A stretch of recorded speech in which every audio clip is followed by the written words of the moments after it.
I'd like to call this meeting to order. It's Thursday, February the 23rd at 7 p.m. This is our annual public budget meeting, an opportunity for the citizens of our community to see what the budget will be for the school district, Mystery Lake, for the upcoming year. So I will turn the budget presentation over to our Secretary Treasurer, Kelly Knott. Take it away, Kelly. Good evening, everyone. Welcome to the board office. Again, my name is Kelly Knott, Secretary Treasurer. I'll be presenting the 17-18 budget for you this evening. Please, at any time through the presentation, if you have any questions, flag me, raise your hand, and we can discuss it along the way. We don't need to wait till the end.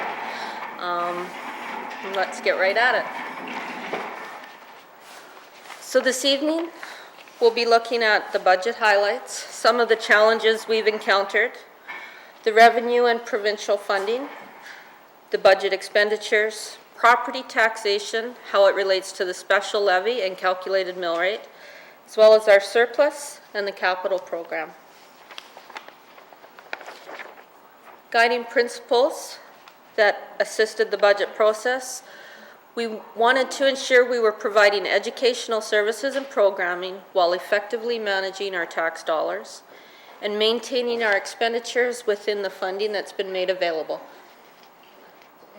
Can everyone hear and see fine? Thank you. The highlights for 17-18.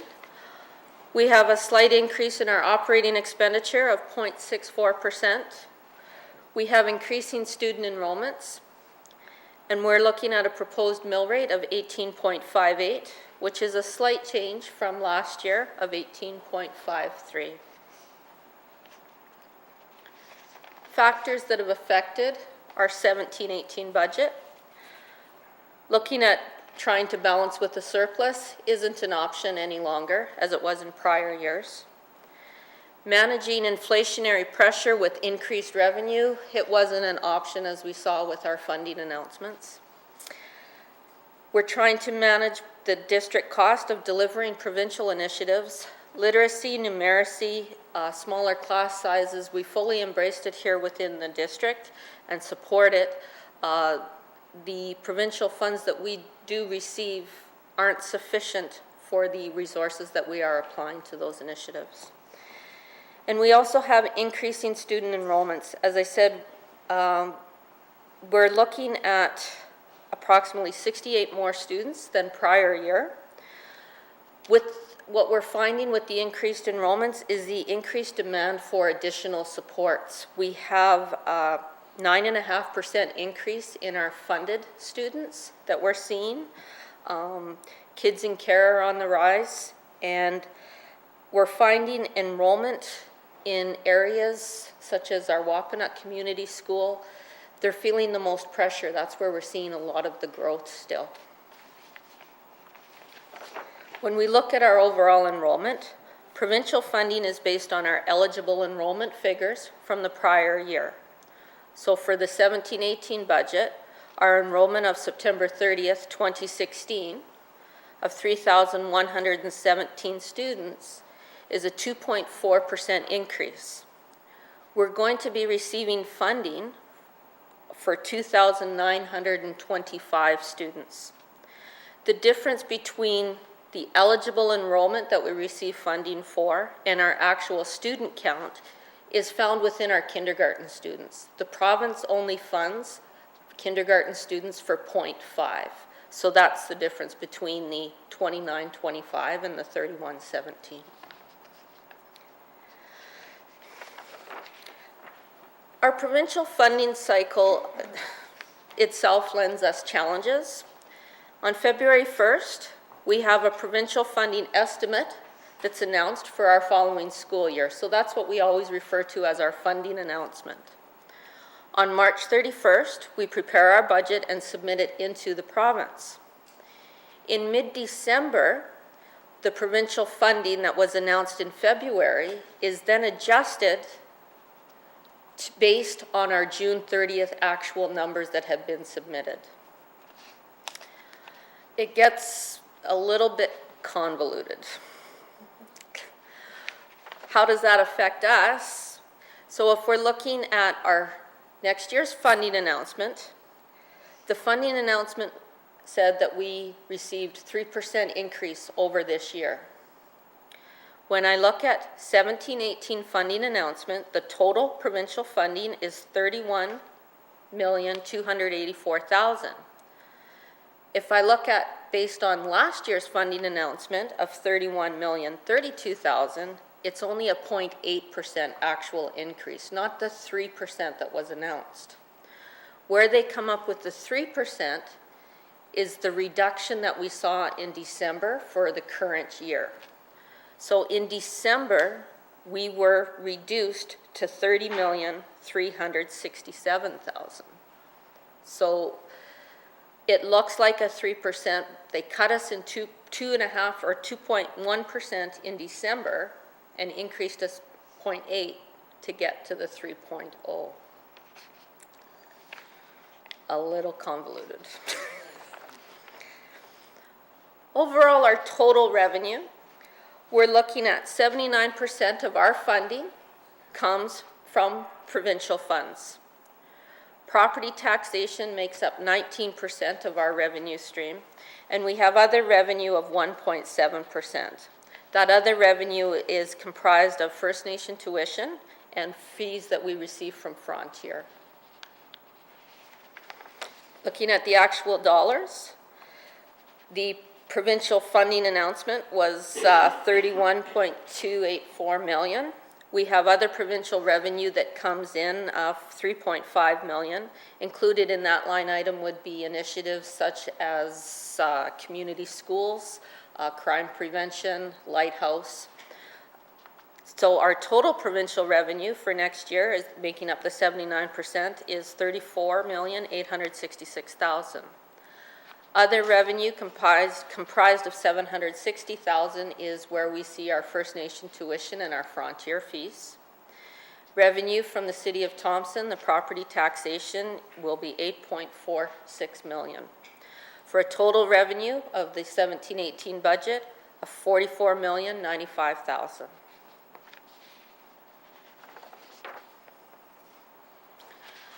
Looking at our expenses, again, the biggest block of our pie here is salaries. 75% of our expenditures are salaries. 11% is benefits. Services make up 7.6%.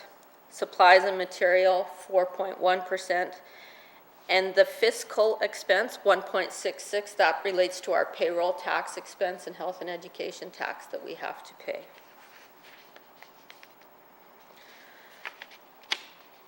The actual dollar values, salaries for 17-18, $33.2 million, up slightly from the $32.8 million of this current year.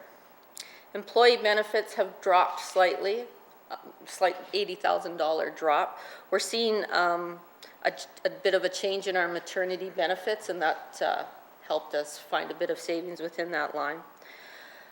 The rest, you can see, remains fairly flat in services, $3.36 million versus $3.31 million. Supplies and materials are down slightly. That's related to our IT infrastructure. We put in a lot of funds into our network and drops last year. That was a one-time item, so we're not seeing that type of expenditure next year.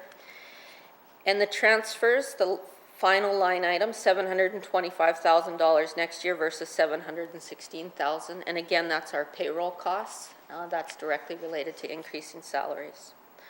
So we're looking at our total expenses for 17-18 of $44,055,000 versus $43,776,000 this current year.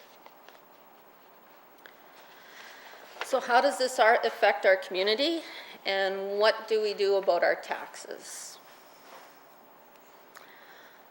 So the special levy is the tax requirement requested by the school district to the City of Thompson.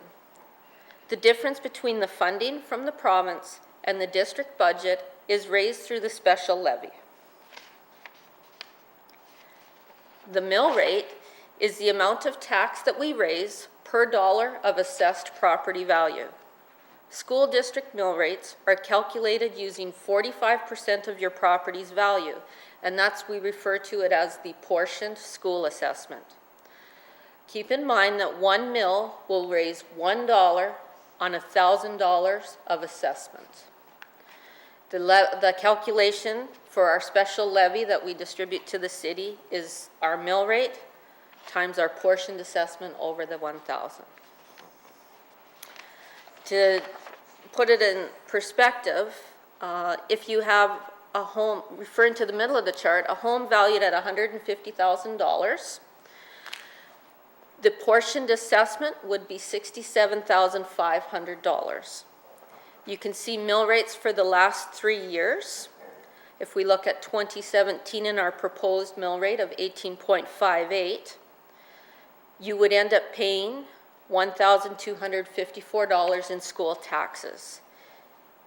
The proposed mill rate for 2017 is up 0.27% from last year. When we look at our special levy request, tax request to the city, for 2017, our proposed mill rate and special levy will come to $8.697 million to the city of Thompson. If we can see in 2014, 2015, those mill rates had reduced quite a bit. That was the effect of the years we had to apply our surplus to our tax requests as directed by the province.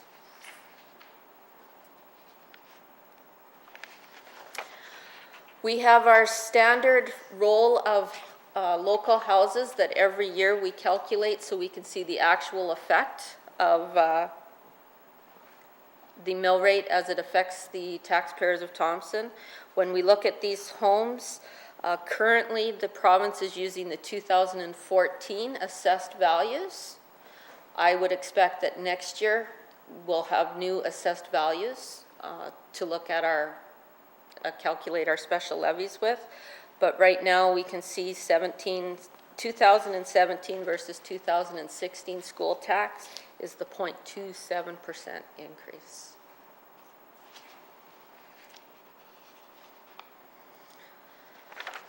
So we talk a little bit about surplus.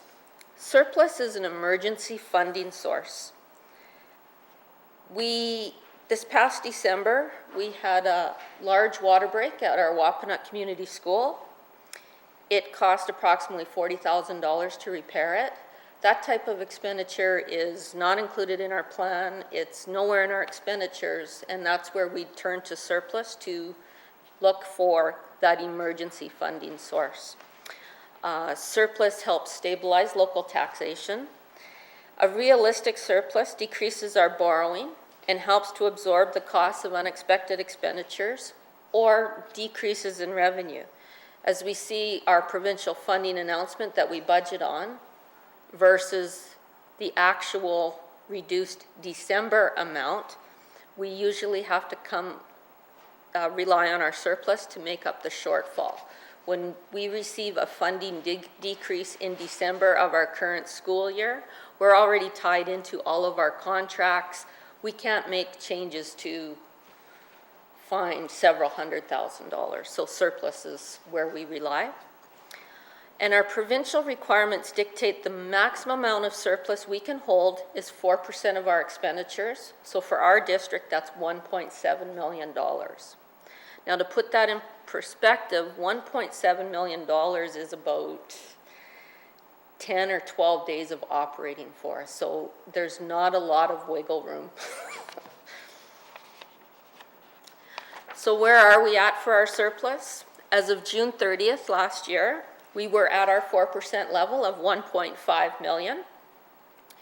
We received a funding adjustment in December where we have received a cut of $665,000 to our current year funding. So we are estimating that our surplus will be $853,000 this coming June. I am not expecting to utilize any surplus for the 17-18 budget and expect our surplus to remain at the $853,000 mark, or 1.9%. We can go as high as 1.74 and stay within the allowable provincial limits. So as we're going through the school year next year, opportunities to save on resources or what have you can all go to help boost our emergency funding source. The 17-18 capital, our regular maintenance upgrade schedule will continue for our facilities. Ongoing care extends the life of our assets, and it builds a huge amount of pride in our community. If you have an opportunity to go to Riverside School or Deerwood School, the envelope upgrades that have appeared over the last 10, 12 months have just dramatically increased the feel of the neighborhood and the overall pride within the district. To date, and we have not received any further announcements for large capital projects of that nature for this coming year, but we do expect that the ongoing roofing projects and the slight maintenance will continue with the province. As I said, the large capital ones with the new government, we haven't seen a lot of big projects come down the drain pipe yet. So our 2017-18 budget aligns with our district priorities. We want improved accessibility. We want equitable access to education. We're committing to providing additional resources in schools, and we're planning for sustainability. We're looking to marginal taxation increases because we already have the pressure within our community of issues beyond 2018, and we felt that we needed to be good fiscal stewardship. Thank you. The presentation will be available on our website tomorrow. Is there any questions, comments? Questions from members of the audience? No? No. This is a reassessment year, and do you know how that will affect the overall budget? For next year, the reassessment, I expect that our property values will decline. And as a result, we may see a change in our equalization that comes from the province. Equalization is an opportunity for the province to allow for the balancing of assessed values throughout the province. So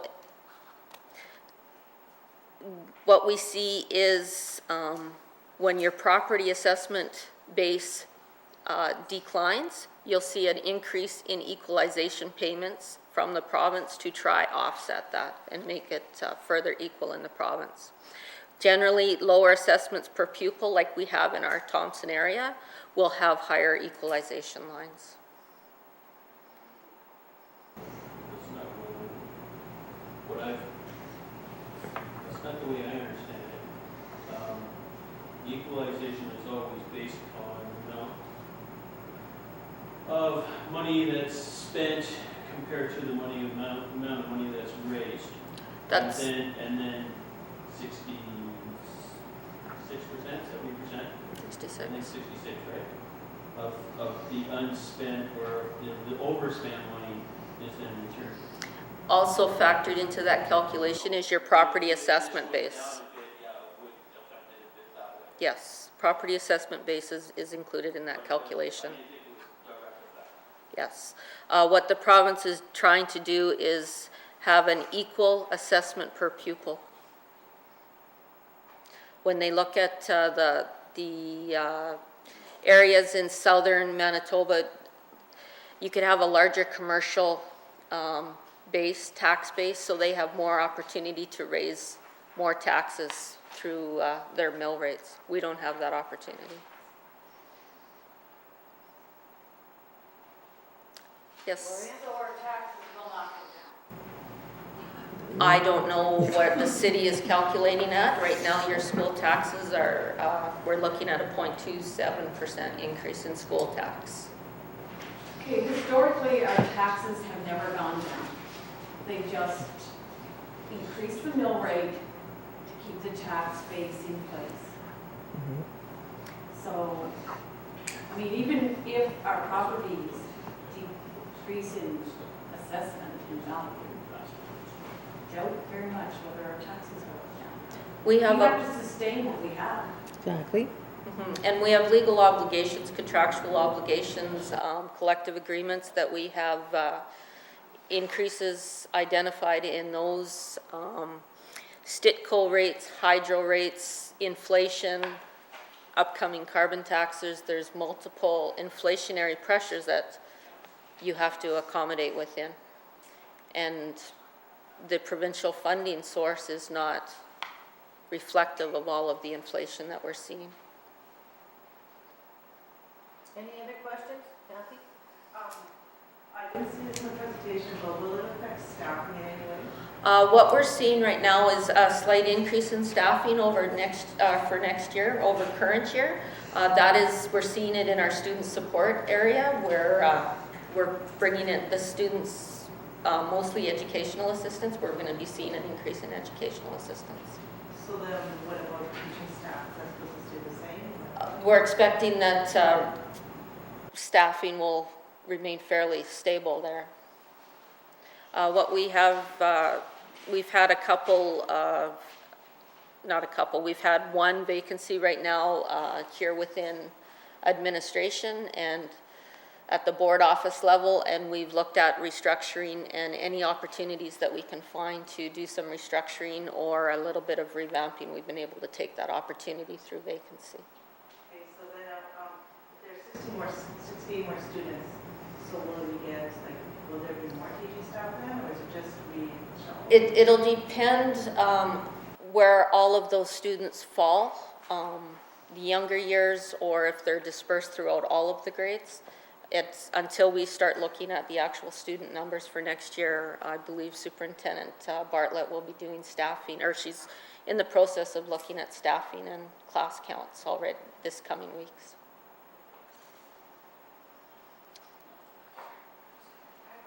I would like to ask about the Industrial Skills Training Center that was announced in November 2016. Yep. The province, LA, School District of Mystery Lake, and UCN are partners in this currently. Yes. I understand that $574,000 has been received by UCN to date. I want to know, has that been approved by In the previous government, the project had been approved. It was sitting at Public School Finance Board. It's currently on hold within the Public School Finance Board. We've received nothing further aside from the original announcement that went out with that center. We have all the structure in place if we do need to proceed with that capital project in terms of financing. But we've had nothing further on it. I believe at Public School Finance, all projects are being reviewed, and that was quite a large project, so. It's not been approved by Treasury Board. I don't know if it's been approved at Treasury Board level. Our project manager at Public School Finance Board hasn't received any further information on it. Okay, however, though, it was on Facebook on one of the things showing that this was one of the things that School District of Mystery Lake was considering having to fund a portion of. No, that's not in our 17-18 plan at all. Because you don't know how much it's even valued at, do you? The asset. When we were originally approached for the project, it was our understanding that it would be funded through debenture, through Public School Finance. We don't have district capital expenditure dollars for that project. And what can you explain to me what a cost recovery courses are? Because that apparently is what they're going to offer there. Cost recovery, that means we would not be debited for any other expenses. I don't have any details on that. That's out of a UCN announcement, Sal? Yeah, well, that's what was on it. Yeah.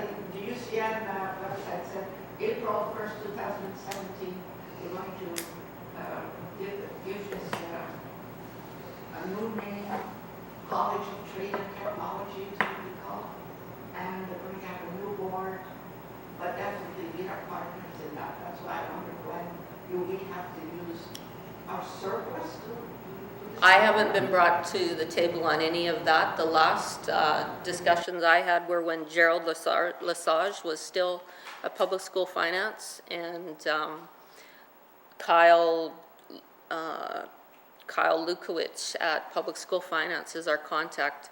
Our facilities manager was in Winnipeg 10 days ago and had a meeting with them, and there's still nothing. So perhaps they might be proceeding on another avenue, but from our perspective, I don't have any information on it yet. Any more questions, Gloria? So your current funding percent and formula will be set in stone for 17-18? We're hearing a lot of interesting things in the news, of course, about cuts to all sectors. We have our funding announcement that came out in February. I've been 3 years in role, so I'm not sure if under previous governments prior to the start of July 1st, if there's additional cuts that they announce, and then we have to restructure around that. I know that we're always prepared in December for an adjustment based on our June 30th numbers.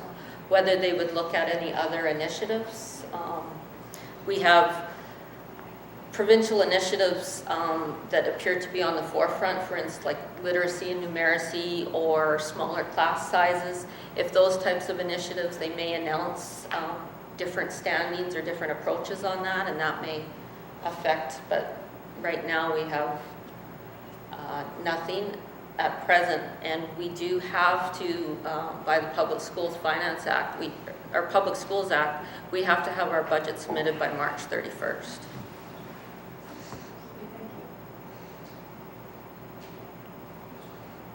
Are there any other questions to ask of Ms. Knott? Okay, if there are none, then we will, thank you very much for coming to our public meeting, and the meeting is adjourned.